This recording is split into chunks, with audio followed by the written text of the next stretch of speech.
Olá, a paz do Senhor Jesus.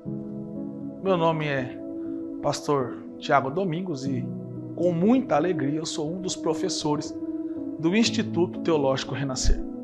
Estamos aqui para tratar acerca de um assunto muito importante para os nossos dias e uma dúvida também que muitos nos perguntam acerca do sentido da verdadeira Páscoa.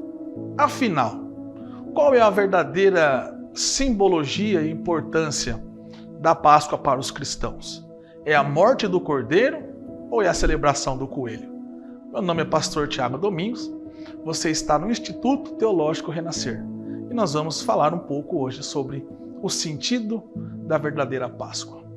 À luz da Bíblia Sagrada, no livro de Êxodo, no capítulo 12, nós vamos encontrar o relato bíblico da instituição da Páscoa. Em resumo, a Páscoa foi uma cerimônia, um memorial que Deus definiu para a nação de Israel como uma lembrança eterna do momento em que Deus tiraria o povo do Egito. A Páscoa, na verdade, à luz da Bíblia, não tem nada a ver com a Páscoa que hoje é comemorada.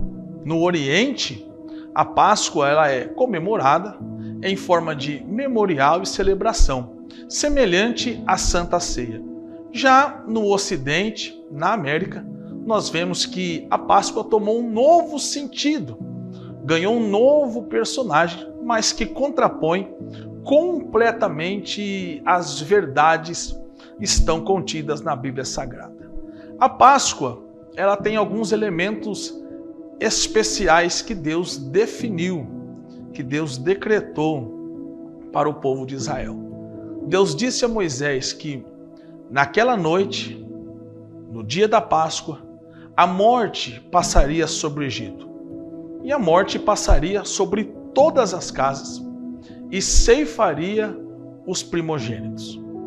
E Deus agora disse a Moisés que cada família pegasse um cordeiro, imolasse este cordeiro, e o sangue deste cordeiro imolado deveria ser passado nas vergas, nos umbrais e no limiar das portas.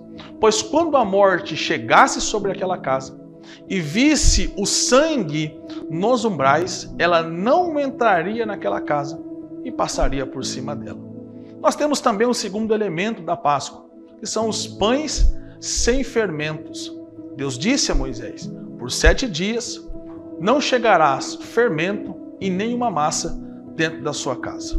E também o terceiro elemento da Páscoa eram as ervas amargas. Então a Páscoa, celebrada originalmente pelo povo hebreu, ela tinha três elementos importantes: o cordeiro, os pães sem fermento e as ervas amargas. Literalmente, a Páscoa ela aponta para o momento da libertação do povo no Egito. Isso literal. Foi quando o povo foi liberto do Egito que foi celebrado a primeira Páscoa. Mas tipologicamente, profeticamente, a Páscoa também não só aponta, não só relata, não é só uma cerimônia para relatar o momento que Deus tirou o povo do Egito. A Páscoa também, em uma visão tipológica e profética, ela aponta para Cristo. Por quê? Porque o cordeiro imolado, ele representa o sacrifício que Cristo fez por nós. E o sangue nos umbrais da porta simbolizam o poder que a morte perdeu sobre a nossa vida. Uma vez que, por causa de Cristo, somos livres da condenação. Nós temos então, aqui revelado através do Cordeiro, a primeira tipologia de Cristo. O sangue do Cordeiro, que foi passado nos umbrais da porta, esse sangue representava o sangue de Cristo, que por nós seria derramado na cruz do Calvário. E assim, a morte eterna passaria por nós. E nós seríamos assim redimidos e poupados da condenação que estava sobre nós destinada. Os pães sem fermento falam do corpo de Cristo, porque Cristo não tinha pecado. E Cristo, não tendo pecado, está aqui tipificado na condição dos pães sem fermentos. E as ervas amargas, elas apontam para o amargor do sacrifício, do sofrimento da cruz, de tudo que Jesus enfrentou por amor das nossas vidas. Então a Páscoa, primeiro, literalmente, é uma celebração que marca o momento em que o povo saiu do Egito.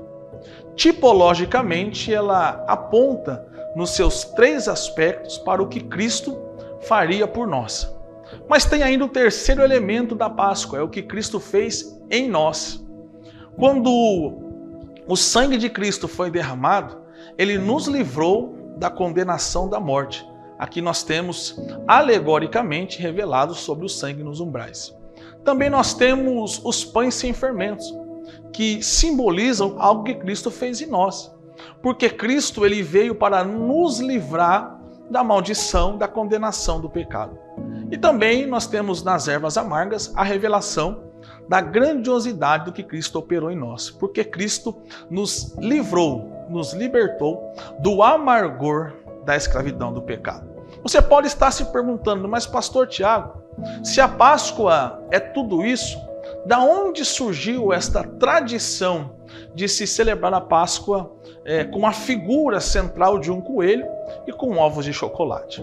Nós temos inúmeras histórias, inúmeros mitos, inúmeros contos que nos fazem compreender um pouco.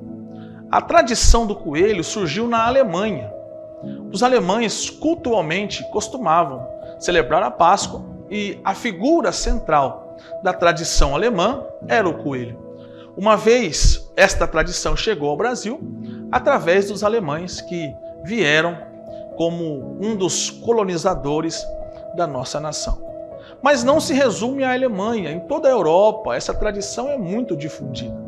Também se acredita que a tradição do coelho surgiu através de uma mulher que pintou ovos de galinha e escondeu para as crianças encontrarem. Porém, ela disse às crianças que foi um coelho que trouxeram os ovos. E até hoje as crianças acreditam que é o coelho quem traz os ovos e saem para procurar os ovos que estão escondidos. Também dentro da tradição cristã, dentro da história da igreja, existe um mito, existe um folclore acerca de um coelho que sobreviveu, que permaneceu dentro da sepultura do Senhor Jesus Cristo. Mas tudo isso são culturas, tudo isso são tradições regionais. Nós temos que, à luz da Bíblia, nós vemos que a verdadeira Páscoa não tem como o seu símbolo um coelho. A verdadeira Páscoa tem como o seu símbolo um cordeiro. Este cordeiro que foi morto, ressuscitou e hoje ele está assentado à destra do Deus Pai Todo-Poderoso. A Páscoa é a Páscoa do cordeiro, não é a Páscoa do coelho. Que Deus abençoe a sua vida e que você possa ser edificado por esta ministração em nome de Jesus.